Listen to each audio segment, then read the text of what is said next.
Once again, he's back.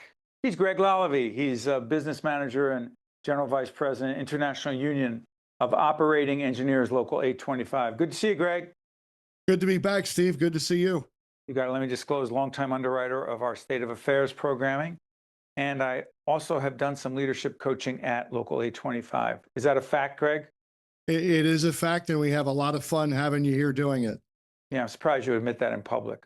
But hey, let's talk leadership about energy policy. Why do I get that look from you, right? Why do you roll your eyes when talking about energy policy? There's going to be a new governor. I just interviewed the two candidates for governor. This is not a campaign program, but there will be a new governor in January of 26. What should he or she be focused on regarding energy policy in the state, and how the heck does it impact your local? Well, the main focus should be to get as much electricity on the grid as fast as possible, irrespective of source. We are at a severe crisis in our state when it comes to energy.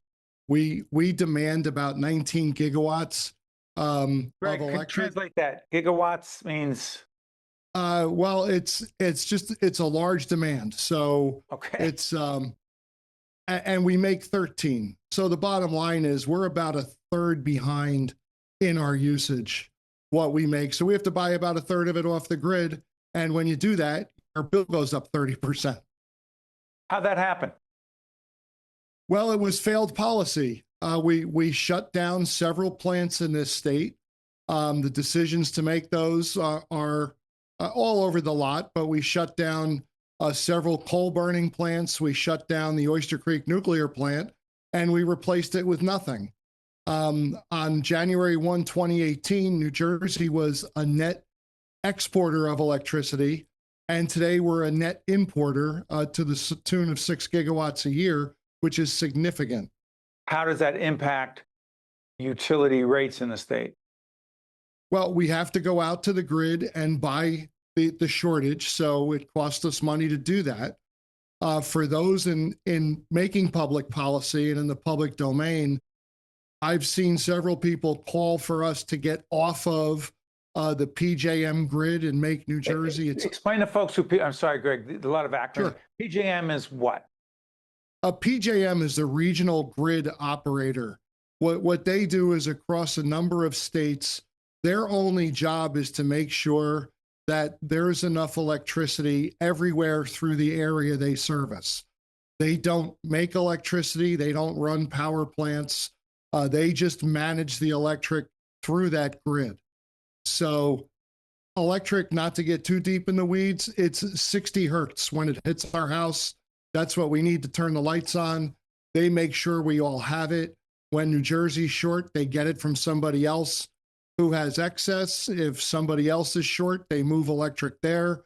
It's just one big conglomerate of sharing the resource so that we all keep our lights on all the time. There's been calls for New Jersey to have its own grid. And the two examples for New Jersey to leave PJM, and the two examples that I can think of are New York, which is on its own, whose prices have spiked higher than ours, and Texas. And we remember a couple of years ago, citizens of Texas getting $3,000 electric bills for 1 month. So not a good solution. Well, speaking of solutions, there was a study done, Greg, and we may be talking about this before it becomes public, but by the time this airs, it will be public, right, Greg? Yes. So this was a study that commissioned by your organization? Yes, it was. And Professor Matt Hale from Seton Hall University conducted the study. True. Yes. And it looked at, I'm not deposing you, Greg, I'm just trying to clarify. So as I read an executive summary of this, there was an examination of New Jersey energy policy, but also comparing it to two other states, Pennsylvania and New York, correct? Yes. Yeah, the 3 states. What were the most significant findings in that study? The most significant is that Pennsylvania shut down more plants, coal plants, than New Jersey did, but Pennsylvania still produces more electricity than it consumes. So Pennsylvania is a net exporter to the grid. New Jersey, again, a net importer. New York, which stands on its own, had significantly higher price increases than New Jersey did. So hold on, I want to be clear. Are we saying that the governors of both states, all three are Democrats, by the way, in all three states, are there energy policies of those governors as we speak right now significantly different? Well, there's one major difference. New Jersey essentially put everything on the line for offshore wind. Pennsylvania does not have a coastline to deal with offshore wind. So Pennsylvania stayed into more traditional gas fuels because there is natural gas coming out of the Marcellus area in Pennsylvania. They also built renewables. There are onshore wind farms in Pennsylvania, not large, but they're there. There is solar fields in Pennsylvania. But again, the dominant energy sources there have been coal and gas. And by the way, one of the quotes here in the executive summary from Professor Hale, New Jersey bet the farm on wind, ... and lost. That being said, for those, including you, me, so many others concerned about climate change,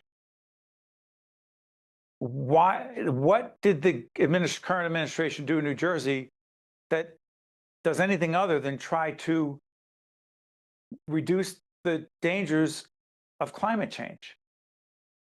Well, it's a laudable goal, but some of the facts are just being completely ignored. There was a large effort years ago to switch from coal to natural gas to improve the environment because gas was cleaner. Right. It burns cleaner, and the environment has significantly improved over that time. During the Obama administration, there were regulations signed to switch out all of the gas pipes that are in the ground. We have aging infrastructure here in New Jersey. We have cast iron pipes that are leaking, and there was an effort, and it's still ongoing effort, because they're old and leaking, to switch those to polypropylene and new and not leaking and seal the leaks up. Since that time, carbon emissions have improved 38%. We are moving in the right direction. We're making progress using natural gas. The thought here was we were shutting down plants while we hadn't even built the offshore wind yet. If you build one, then turn off the other, then there's a discussion to be had. When you shut down energy producing plants and don't have them replaced yet, you end up where we are. Minute left. These things were communicated to Governor Murphy from you and others who see it this way? They were communicated clearly? We have been on a campaign for years ringing the alarm bell about the energy crisis in this state. Before utility rates skyrocketed? Absolutely. And I think one of the misses here, now, to be clear, Governor Murphy didn't make the call to shut down the energy plants. Those who operated them did. Okay. That being said, though, when PSE&G shut down their last couple of coal plants, the quotes in there said that they were getting very expensive to operate. That's true. Many of the environmentalists will cite those quotes. What they won't do is finish the quote, which at the time said because of cheap natural gas that was being harvested in the Marcellus region. Hey, Greg, let's do this. This is when our time limits are always an issue.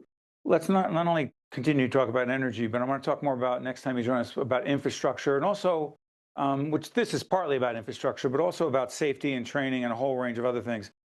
Greg wrote an op-ed piece around some of those and other issues. We'll talk about that next time. Hey, Greg, thank you. Thanks, Steve. I appreciate it. Energy policy is complicated. That's the part I've taken away so far. Thank you, Greg Lalevee. We'll keep talking energy policy. There'll be a new governor in 2026, and we'll engage he or she in this discussion. See you next time. State of Affairs with Steve Adubato is a production of the Caucus Educational Corporation. Funding has been provided by Horizon Blue Cross Blue Shield of New Jersey, Congress Hall, a Cape Resorts property, Atlantic Health. Robert Wood Johnson Foundation, Community Food Bank of New Jersey, the New Jersey Education Association, NJ Best, New Jersey's 529 College Savings Plan, the Fidelco Group, and by New Jersey Manufacturing Extension Program. Promotional support provided by NJ Biz and by Meadowlands Media. This holiday season, the Community Food Bank of New Jersey, the state's largest anti-hunger, anti-poverty organization, together with the hundreds of food pantries, soup kitchens, and nutrition programs it serves, is calling on all of us to unite. Unite to end hunger. Together, we can make the holidays brighter for our New Jersey neighbors in need and help build a food-secure future for our state. New Jersey, now is the time. Unite to end hunger.